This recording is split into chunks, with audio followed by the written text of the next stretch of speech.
Hello guys and welcome to another video. Bila cakap pasal budget flagship kan, semua orang akan kata ada kekurangan dia dan ada juga kelebihan dia. Betul, tapi orang yang cari phone-phone macam ni usually akan tends towards to beli telefon mid-range kadang-kadang. And benda ni sepatutnya adalah telefon first time diorang untuk beli flagship. Kan sebab dia dah pakai mid-range, dah tahu apa yang mid-range dapat tawarkan, apa limit dia. Sekarang kita nak pergi dekat big league, top division 1. So dekat situ boleh kata dia akan start dengan telefon macam ni. So ni adalah Xiaomi 12T Pro. Aku dah pakai telefon ni dah dekat 2 minggu dah. Apa kata aku sendiri bila pakai buat tangkap gambar kan, especially bila dia ada 200 megapixel camera sensor tu. Berguna ke berbanding dengan orang yang pakai 108 megapixel? Persoalan yang aku rasa korang patut tanya adalah, berbaloi kau beli 12T Pro ni berbanding dengan 12 Pro sebelum ni.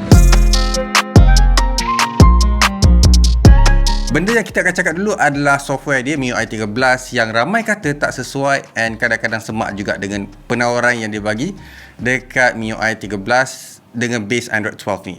Kalau ikutkan lah kan, benda yang Xiaomi buat ni tak adalah macam menonjol sangat, kecuali kalau korang ni adalah first time user untuk MIUI 13. Maksud aku adalah, kalau korang dah pakai MIUI 13, lepas tu nak beralih kepada telefon yang lagi baru, contohnya macam Xiaomi 12T Pro ni, korang akan nampak, korang akan rasa a few things. Contohnya macam ada a few extra step untuk enablekan benda tu supaya lepas ni korang dah tak pernah nak deal dah.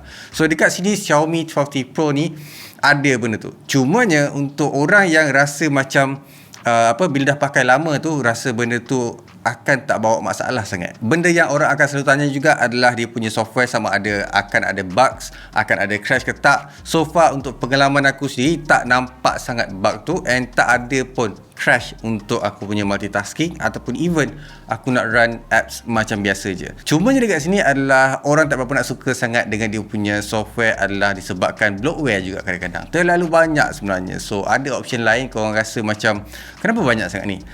My take, korang just buat drawer macam biasa, lepas tu delete semua apps ataupun remove all the apps dekat home screen untuk buatkan korang rasa telefon ni is a bit clean. Especially bila korang baru je beli phone, akan rasa benda tu semak. Tapi bila dah buat clean betul-betul, custom korang punya sendiri, akan rasa benda tu macam menyenangkan je and tak ada efek sangat pun. Alright, jom cakap benda yang aku rasa agak underrated untuk sebuah telefon yang bawah RM3,000 adalah dia punya software dekat sini. So apa maksud aku pasal software? Tadi dah komplain, tadi dah puji. So untuk software kali ni, dia actually ada option lain untuk buat multitasking. Contohnya bila korang nak buka Twitter, lepas tu nak buka Facebook at the same time, korang perlu back dan korang perlu tekan that Facebook app untuk enablekan ataupun nak buka side by side kan, ataupun multitask orang kata, atas dan bawah. Tapi dekat sini korang actually just boleh seru dia punya floating window tu ataupun sidebar tu sama macam sebuah telefon Huawei yang pakai dekat Fold dan juga sebuah telefon Samsung yang pakai dekat Fold. So tu adalah benda yang aku suka dengan Xiaomi 12T Pro, dia punya software, and it's a bit underrated sebab biasanya kita dah biasa buat dengan multitask traditional way kan. So benda ni tak ada rasa masalah sangat. Tapi bila Xiaomi buat, aku rasa benda tu adalah patut aku puji sebab biasanya benda ni akan ada option untuk telefon yang like 8GB of RAM ke atas. Yang ni 8GB sahaja. Alright, sekarang kita akan cakap pasal dia punya hardware pula untuk dari segi performance. Untuk telefon ni, dia dah pakai Snapdragon 8 Plus Gen 1, a latest and greatest daripada sebuah Snapdragon. That is, dia pakai 4nm proses, sama macam sebuah telefon daripada Apple. Kalau ikutkan, semua telefon gaming, semua telefon yang baru je keluar tahun ni akan pakai the same processor. So dekat sini, semua orang tu harga like 4,000 and above kan. Dekat sini kita dapat RM3,000 yang mana kita tak pakai sebuah processor last year. So dekat sini akan bagi tamparan yang agak hebat sebab ada orang release telefon baru pakai processor yang lama dan kata we have a new processor. Lapar betul lah, rasa macam nak minum air apple je. Alright, macam mana dengan dia punya performance pula Fazli yang ada dekat sini? Boleh kata it's good. Prestasi aku boleh puji sebab dia ada cooling system dia sendiri untuk sejukkan dia punya processor. Other than that, aku test main CSR Gaming dan juga PUBG Mobile. Aku tak main game drift kali ni sebab aku nak cepat.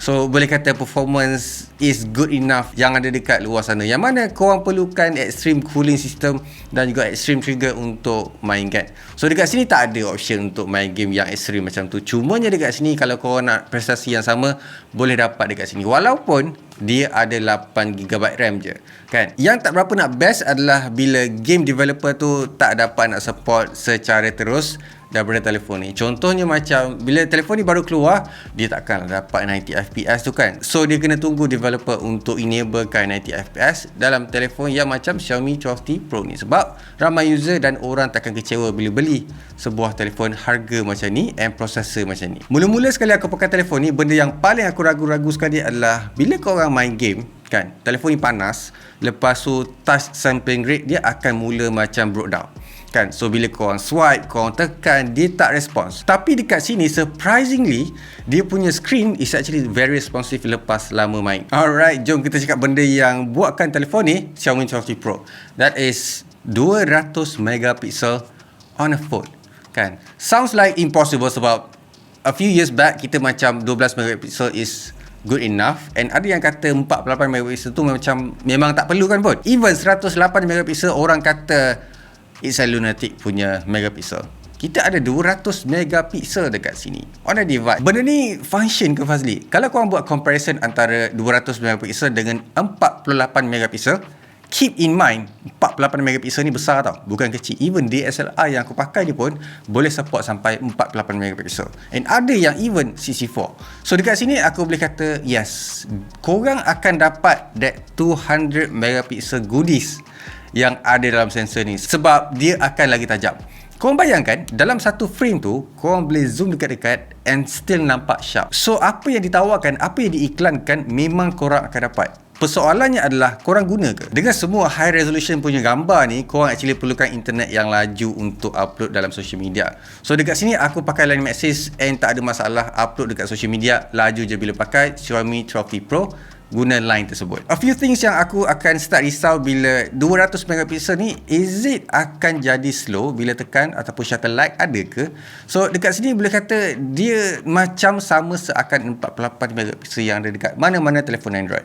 So dekat sini tak ada masalah lah, you feel the same as macam 48 megapixel high res macam yang lain, ataupun 50 megapixel aku boleh cakap macam tu. Tapi nasihat aku just pakai je 50 megapixel, kau akan dapat better color, kau akan dapat better file management untuk korang punya storage. Apa kekurangan yang aku boleh sebut juga dekat sini? Contohnya macam bila kau ada 200 megapixel tu, tak boleh nak buat fully raw photoshoot untuk 200 megapixel. Hanya 50 megapixel sahaja yang boleh enablekan. So dekat sini is a big disadvantage. Tapi korang still akan dapat JPEG tu dekat korang punya 200 megapixel. And Xiaomi kadang-kadang agak susah lah bila korang tak sertakan 200 megapixel tu dalam Pro mode. Korang perlu pergi dekat dedicated mode dan pilih secara sendiri, dan korang perlu activatekan sekali lagi. So that's a bit menyusahkan untuk activatekan 200 megapixel. Lepas tu benda ni aku rasa macam personal dekat aku sendiri and apply dekat semua telefon Xiaomi. That is dia punya white balance and color. Aku tak berapa nak prefer. Aku perlu custom sendiri dekat Pro mode tu untuk dapatkan desirable color and juga white balance untuk tangkap gambar. So dekat sini korang akan nampak macam is a bit bluish, is a bit greenish, kadang-kadang tak berapa nak tepat sangat dia punya white balance tu. Benda tu juga bukan purpose dia dekat sini. Dia iklankan detail 200 megapixel. Korang akan dapat apa yang Xiaomi cakap dekat sini. Move on, kita akan pergi dekat bateri dekat sini. That is 5000 mAh. Upgrade sikit, yang pada 200 mAh kalau tak silap.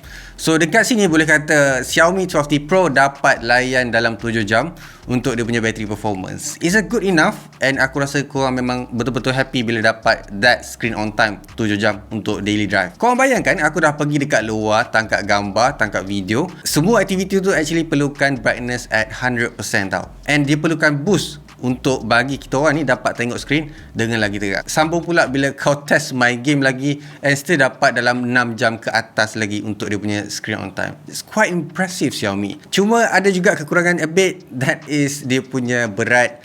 Korang akan dapat rasa sebab korang dah pakai case lagi, dia akan rasa a bit hefty dekat tangan and rasa lenguh. Dia tak adalah macam berat, betul-betul berat, tapi kau akan rasa dia punya perbezaan tu daripada yang sebelum ni. Xiaomi fokuskan telefon yang lebih kepada slim and senang nak pegang, pergi bawa dekat mana-mana. Tapi ada benda yang menarik dekat sini sebab Xiaomi actually dia letak charging boost dekat dia punya telefon. Benda ni actually aku tak perasan mula-mula, tapi bila aku tengok dekat dia punya stats battery, nampak ada charging boost.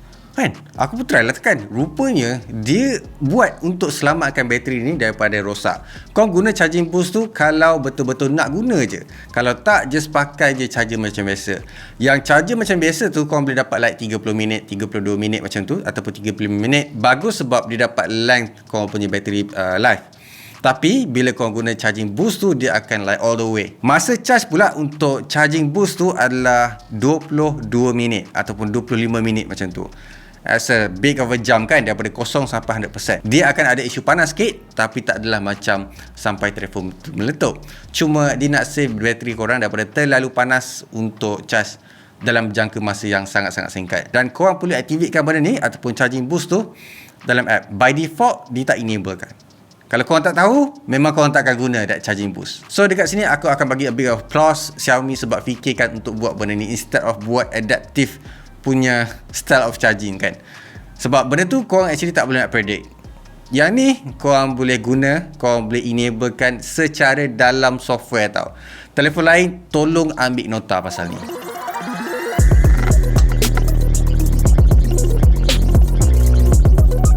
Alright, a big truth dekat sini. Ada komplain ke Fazli untuk telefon 2600? Aku tak boleh nak cakap lebih, tapi benda ni is a bit essential untuk certain orang.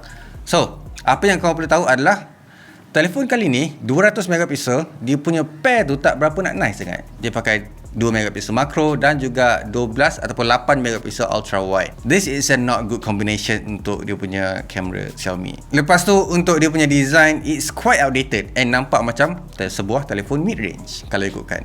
Tapi korang ni obviously tak akan pakai like telefon ni naked kan, pakai case kan, so orang tak akan nampak sangat. Tu benda yang bagus. Wireless saja penting untuk certain orang, dan dekat sini korang tak akan dapat. Apa yang aku boleh puji dekat Xiaomi 12T Pro ni adalah dia punya 200 megapixel tu deliver. Lepas tu untuk this dying age, kita tak ada lagi charger dalam kotak. Xiaomi still dapat kekalkan 120 watt charger dalam kotak yang bawah RM3,000. Lepas tu untuk orang yang kata Snapdragon 8 Plus Gen 1 susah nak cari yang mampu milik, yang susah nak cari bawah RM3,000, this one you have it. Kalau bajet korang still lari nak beli telefon ni, actually boleh subscribe je, bayar secara bulanan.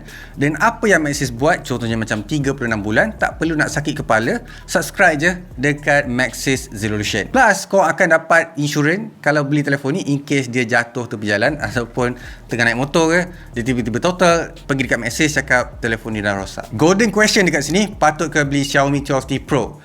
Bagi aku patut. Tapi dia bukanlah sebuah device yang korang dapat kalahkan semua flagship. Contohnya macam iPhone ke, Samsung ke, dia tak dapat kalahkan sebab dia ada disadvantage dia sendiri dekat sini. Korang sendiri pun tahu apa yang aku sebut tadi. So, apa yang aku boleh mention dekat sini, dia cuba untuk jadi basic flagship, up sikit daripada tu. Contohnya dia buat 200 megapixel dekat sini. Memang berjaya dapat naikkan sikit. And nampak yang macam Xiaomi 12T Pro ni dah sama level. Aku rasa macam kesian pula dekat Xiaomi sebab dia nak nampak menonjol, terpaksa korbankan letak 200 megapixel dekat sini. Macam biasa guys, leave a like, subscribe. So keep smiling and I'll see you guys on my next video. Bye!